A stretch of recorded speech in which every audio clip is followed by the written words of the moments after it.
Hello everyone, welcome to daily searches. दोस्तों, daily searches ला रहा है रोज़ रात 9 बजे टॉप 10 क्वेश्चंस का डिस्कशन जो आने वाले railway, NTPC, group D, SSC, sub inspector, police, TET, central TET, state exams या किसी भी प्रकार के एग्ज़ाम्स के लिए इम्पोर्टेंट साबित होने वाली है। तो वीडियो देखने से पहले आप इस वीडियो का लिंक अपने दोस्तों के साथ शेयर ज़रूर करें। तो आइए देखते हैं आज के उन टॉप 10 क्वेश्चंस को।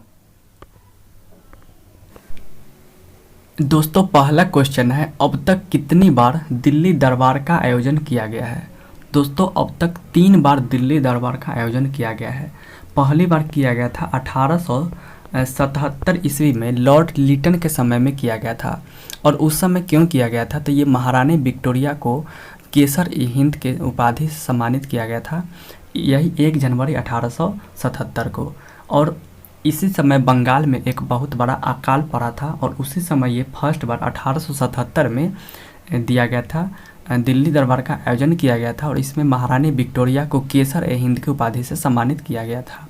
दूसरी बार यदि दिल्ली दरबार की बात करें तो दूसरी बार दिल्ली दरबार 1903 ईस्वी में दिल्ली दरबार का आयोजन किया गया था और इसीलिए किया गया था क्योंकि ब्रिटेन में जब एडवर्ड द्वितीय के जब सम्राट जब बनते हैं तो उसके खुशी में दिल्ली दरबार का आयोजन किया गया था। और ये 1903 में लॉर्ड कर्जन के समय में दिल्ली दरबार का आयोजन किया गया था। उसका तीसरा दिल्ली दरबार का जो आयोजन है यह 1911 ईस्वी में लॉर्ड हार्डिंग द्वितीय के समय में किया जाता है। और ये और किस लिए किया जाता है? तो ये जॉर्ज पंचम और मेरी के भारत आने की खुशी में 1911 में तीसरी बार दिल्ली दरबार का आयोजन किया गया था। तो दोस्तों, अब तक कुल कितनी बार? तो ये 3 बार दिल्ली दरबार का आयोजन किया गया है।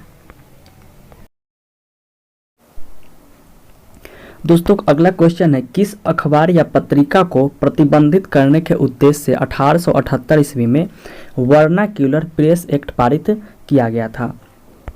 तो दोस्तों, वर्नाक्यूलर प्रेस एक्ट जो है ये 1878 में लॉर्ड लिटन के समय में ये पारित किया गया था। और इसका मुख्य कारण क्या था कि ये सोम प्रकाश पत्रिका जो द्वारकानाथ विभूषण द्वारा चलाया जा रहा था, सोम प्रकाश पत्रिका, उसी को प्रतिबंधित करने के लिए क्या किया गया था? वर्नाक्यूलर प्रेस एक्ट पारित किया गया था, जिसमें ये कहा गया था कि कोई यदि अखबार कोई आपत्तिजनक चीज़ छापती है तो उसे संपत्ति सहित, प्रेस सहित संपत्ति जब्त कर ली जाएगी। और ये भी कहा गया था कि यदि किसी भी चीज़ को छापना ही है तो वो अपने क्षेत्रीय भाषा में न छाप करके अंग्रेजी में छापे।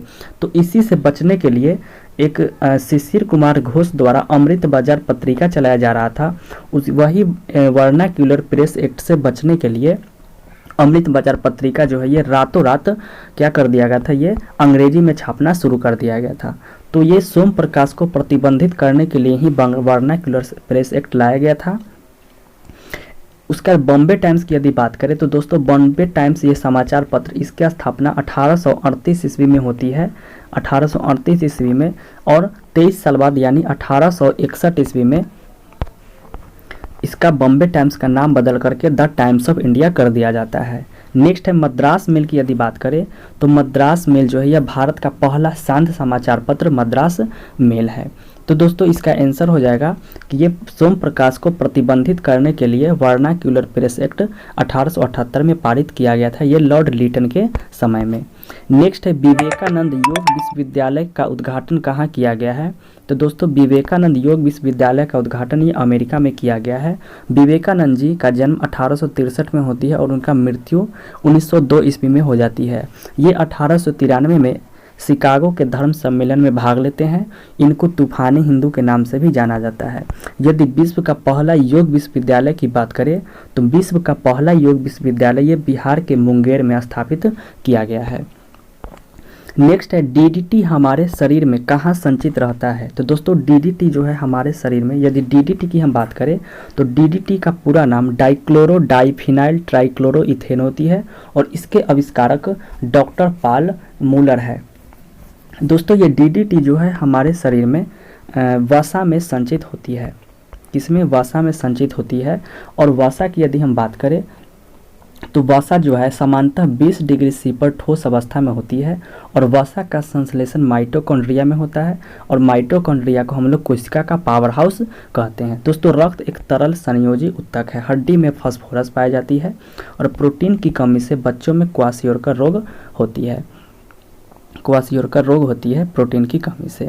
नेक्स्ट है काजीरंगा नेशनल पार्क को कब आरक्षित वन घोषित किया गया? तो दोस्तों काजीरंगा नेशनल पार्क को 1908 ईस्वी में आरक्षित वन घोषित किया गया, लेकिन 1985 में काजीरंगा नेशनल पार्क को और मानस वन्यजीव अभयारण्य जो दोनों असम में स्थित है इनको यूनेस्को के विश्व धरोहर में शामिल किया जाता है। यानी 1908 में आरक्षित वन घोषित किया गया और 1985 में काजीरंगा नेशनल पार्क जो एक सींग वाले गैंडे के लिए प्रसिद्ध है ये 1985 में, और इसके साथ साथ मानस वन्यजीव अभयारण्य को भी यूनेस्को अपना धरोहर में शामिल कर लेते हैं। 1987 में सुंदरवन राष्ट्रीय पार्क को यूनेस्को अपने में शामिल करती है और 2016 में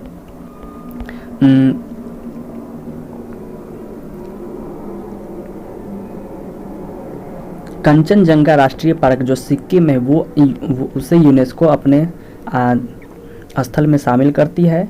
और 2014 में हिमाचल प्रदेश में एक है ग्रेट हिमालय राष्ट्रीय पार्क को 2014 में यूनेस्को अपने धरोहर में शामिल करती है।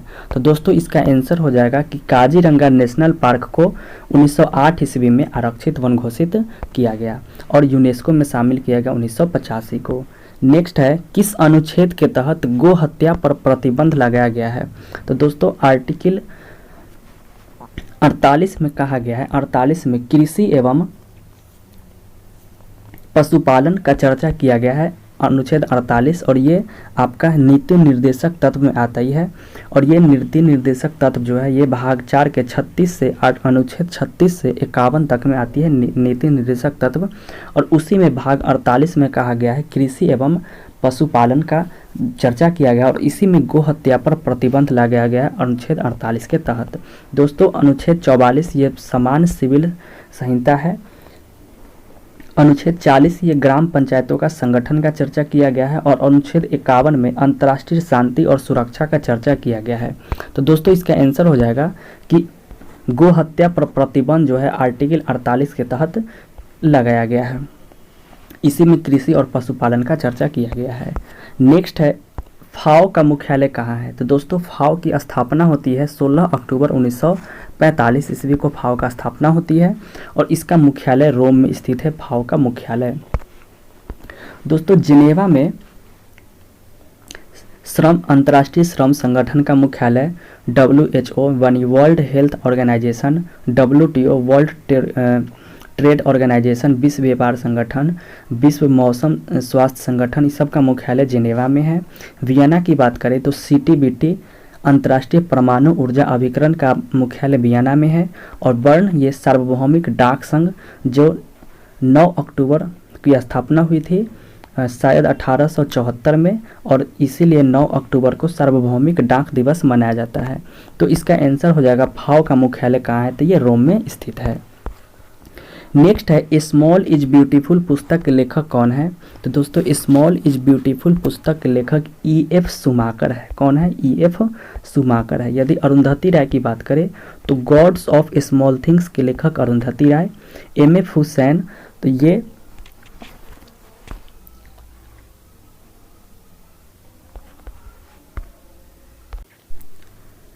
संसद उपनिषद के लेखक है MF हुसैन। और नवीन चावला ये मदर टेरेसा के लेखक हैं। दोस्तों MF हुसैन को भारत का पिकासो भी कहा जाता है। नेक्स्ट है विक्टोरिया झील कहाँ स्थित है? तो दोस्तों विक्टोरिया की यदि बात करें तो महारानी विक्टोरिया का जन्म 1819 में होती है और मृत्यु 1901 में हो जाती है और ये लगभग 1837 ईस्वी में ये ताज पर लेती है और 1901 यानी ताज रहते हुए भी ये मरती है। नेक्स्ट क्वेश्चन अब इसकी बात करें तो विक्टोरिया, यदि हम झील की बात करें तो विक्टोरिया झील अफ्रीका में है और ये अफ्रीका के सबसे बड़ी झील है विक्टोरिया झील, और विक्टोरिया झील से ही नील नदी का उद्गम स्थल है। दोस्तों विक्टोरिया महल ये आपका कलकत्ता में है विक्टोरिया महल, ऑस्ट्रेलिया में विक्टोरिया नदी है और कनाडा में विक्टोरिया द्वीप है। तो विक्टोरिया झील अफ्रीका में हो गया, विक्टोरिया महल कलकत्ता में है, विक्टोरिया नदी ऑस्ट्रेलिया में और विक्टोरिया द्वीप कनाडा में है।